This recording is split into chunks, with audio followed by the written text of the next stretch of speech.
বিশিষ্ট ইসলামী গবেষক, লেখক, আলোচক এবং সাংবাদিক শরীফ মোহাম্মদ হাফিজাল্লাহ তিনি একটু আগে একটি পোস্ট করেছেন। পোস্টটি আমি আপনাদের সামনে পড়ছি।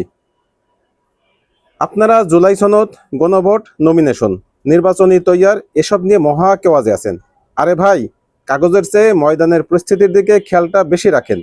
ওরা ম্যাচের কাঠি আর ককটেলের ডিব্বা দিয়ে আতঙ্ক ছড়িয়ে দেওয়ার মহড়ার মধ্যে আছে। এটা দিয়ে আসলেই যদি দেশজুড়ে রাস্তাঘাট ও কাজকর্মের গতি কিছুটা কমিয়ে দিতে পারে, তাহলে পরের পরিস্থিতি আরও খারাপ হবে।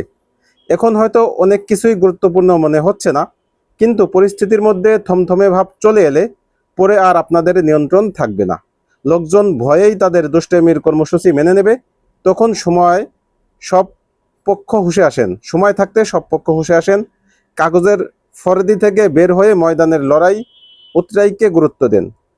সময় চলে গেলে ময়দানও যাবে, কাগজও যাবে, হিসাব নিকাশও যাবে। অতি লাভের আশায় পুঁজি হারায়েন না। মূলত আওয়ামী লীগ সম্পর্কে তিনি এই মূল্যায়নটা করেছেন। আশা করি আপনাদের এই মূল্যায়নটা অত্যন্ত ভালো লাগবে এবং আপনাদের মতামত কমেন্টে জানাইতে পারবেন।